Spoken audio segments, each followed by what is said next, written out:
Você sabe o que é a função do falso 9?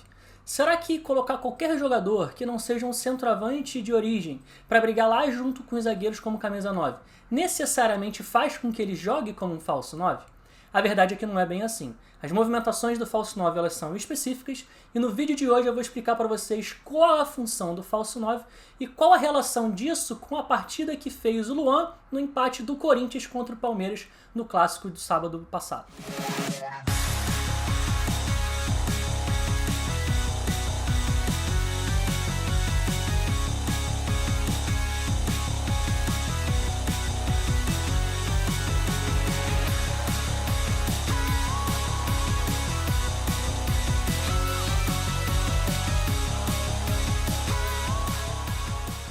Fala galera, Bruno Pet na área para mais um vídeo e hoje a gente vai falar um pouquinho aqui sobre algo mais conceitual. O que é a função do falso 9? Como que é essas movimentações desse jogador que joga como se fosse um camisa 9, mas faz algumas movimentações diferentes de um camisa 9, de um centroavante de ofício. Antes de mais nada, é muito importante a gente colocar uma coisa na cabeça.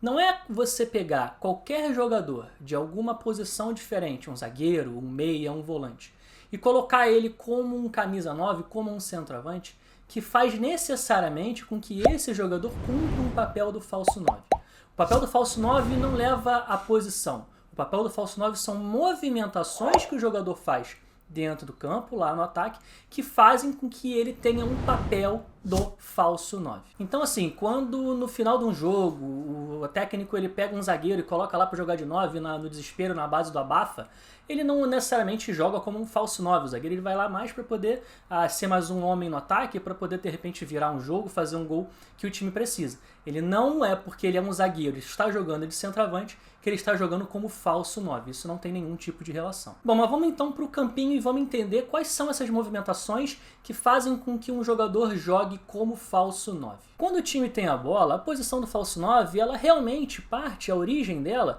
é aqui perto dos zagueiros, próximo dos zagueiros, perto da última linha de defesa do time adversário. Só que a movimentação do falso 9, no momento em que o time tem a bola, é a de baixar para poder jogar aqui nesse espaço entre as linhas de marcação do adversário, e isso gera uma dúvida nos zagueiros. O zagueiro aqui ele tem duas opções: ou ele mantém marcando a zona e não acompanha o falso 9 e deixa o falso 9 receber livre entre as linhas aqui nas costas dos volantes, ou um dos zagueiros acompanha o falso 9, desfaz a linha de defesa e gera um espaço nessa última linha para algum outro companheiro poder atacar, fazer uma diagonal e conseguir explorar esse espaço que o falso 9 gerou quando ele atraiu a marcação do zagueiro. Então assim, de fato, a função do falso 9 é fazer essa movimentação partindo do centroavante e vindo para o meio para poder gerar dúvida no zagueiro. E aí o zagueiro pode ou abrir espaço, abrir um buraco na linha de defesa, ou ele fica livre como mais um homem para receber ali no meio campo, entre as linhas de marcação. O principal expoente do falso 9 no futebol recentemente é de fato o Messi no Barcelona na época do Guardiola. O Guardiola fez isso com o Messi, fez partidas assim sensacionais, inclusive jogos contra o Real Madrid, em que o Barcelona trucidou o Real Madrid, muito com o Messi fazendo essa função do falso 9, confundindo muito a linha de defesa do Real Madrid. Mas tem dois jogadores, dois exemplos que eu queria trazer aqui um pouco mais em detalhe, de jogadores que muita gente às vezes nem imagina que fazem a função do falso 9 nos seus clubes. E o primeiro deles é o Firmino, atacante do Liverpool, também da seleção brasileira, que jogando e fazendo essas movimentações de falso 9, potencializa muito Mané e Salah, que são os dois pontas do Liverpool. Mané e Salah só conseguiram atingir esse nível tão alto de exibição no Liverpool nessas últimas temporadas, muito por conta dos espaços que o Firmino gera para eles poderem entrar em diagonal. Como nesse exemplo aqui, onde o Salah vem carregando a bola, a gente vê que a linha do adversário de marcação, a linha de 5, está muito bem definidinha, e o Firmino ele vai baixar entre as linhas, fazendo essa movimentação do falso 9, e vai atrair um dos zagueiros e vai tirar esse zagueiro da linha de defesa do adversário. Ele já começa a quebrar a linha de defesa do adversário. No momento em que ele recebe a bola e começa a quebrar a linha, o Salah ele vem fazendo essa diagonal justamente nesse espaço que foi gerado, nesse espaço que foi criado no sistema de marcação adversário. E aí ele consegue carregar a bola, aproveitar esse espaço, sair na cara do gol e fazer o gol para o Liverpool. Um outro jogador que cumpre muito bem esse papel, e quando eu falar o nome muita gente vai acabar se assustando, é o Harry Kane, da Inglaterra, da seleção inglesa, e do Tottenham. Muita gente se assusta porque o Harry Kane é aquele centroavante forte, que sabe jogar entre os zagueiros, e realmente sabe, ele realmente sabe fazer isso muito bem, ele é muito forte nesse tipo de jogo. Mas ele também é completo o suficiente, ele tem esse repertório de fazer essas movimentações de falso 9 para poder gerar espaço para os companheiros.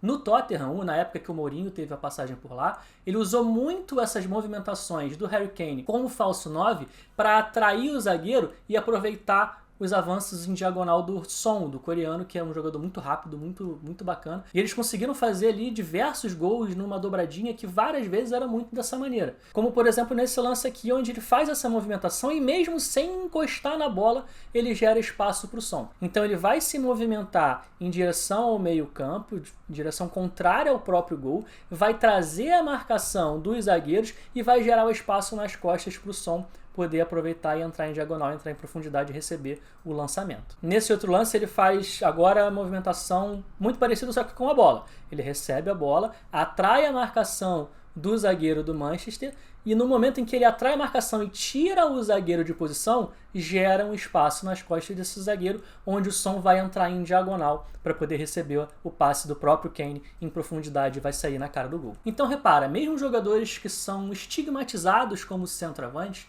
eles podem muito bem fazer a função do falso 9 dentro dos seus clubes. Isso vai depender muito das movimentações que eles estão gerando, que eles estão fazendo ao longo das partidas nas dinâmicas ofensivas do time. Bom, mas lá no começo do vídeo eu falei muito do Luan e do papel que ele cumpriu no jogo contra o Palmeiras no empate do Corinthians por 1-1 contra o time alviverde. E nesse jogo o Luan ele fez justamente a função do falso 9 e conseguiu confundir muito o sistema de marcação do Palmeiras. Então a gente consegue reparar que durante várias vezes, em vários lances, o Luan ele parte da referência, vem flutuar e jogar aqui entre as linhas de marcação do adversário e recebe a bola e tira o Luan, o outro Luan no caso agora, o zagueiro do Palmeiras, de posição. E no momento em que o zagueiro do Palmeiras é atraído, isso quebra a linha de defesa do Palmeiras e gera um espaço nas costas do zagueiro, onde às vezes infiltrava o Gabriel, o volante do Corinthians, às vezes até o próprio Rony também infiltrou muito, aproveitando esses espaços que o Luan gerava.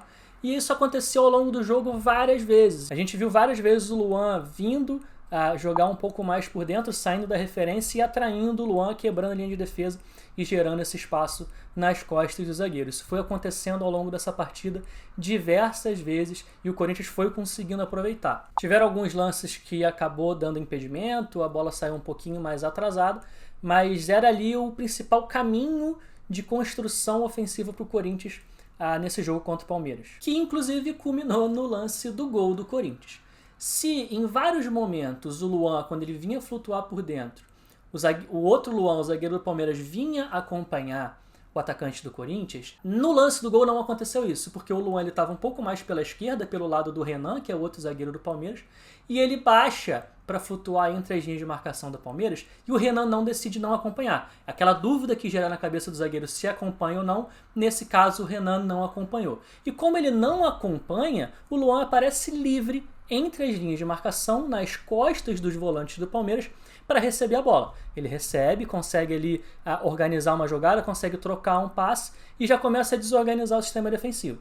Depois que a jogada vai se desenvolvendo, o Luan ele avança agora sim para dar opção dentro da área. No momento em que ele avança e vai dar opção dentro da área, ele busca ali a atração da marcação do Luan. Então o Luan chega para se aproximar dele e no momento em que o Luan está ali próximo, acompanhando o Luan do Corinthians, vem a infiltração do Gabriel, que ninguém acompanha, ele aparece sozinho e consegue fazer o gol de empate do Corinthians. Então olha que legal, o Luan fazendo a função de falso 9 nesse jogo do Corinthians contra o Palmeiras, gerou dúvida nos zagueiros das duas maneiras. Em alguns momentos o zagueiro foi atraído e gerou um espaço nas costas, porque quebrou a linha de defesa, e em outros momentos nenhum dos dois zagueiros acompanhou. Ele conseguiu receber sozinho, conseguiu se associar e conseguiu organizar a ação ofensiva do time. Então é isso, eu espero que eu tenha conseguido passar para você que está me assistindo e explicar um pouquinho como funciona esse papel, essa função do falso 9 e como o Silvinho, treinador do Corinthians, parece estar querendo usar o Luan nessa função lá no Corinthians.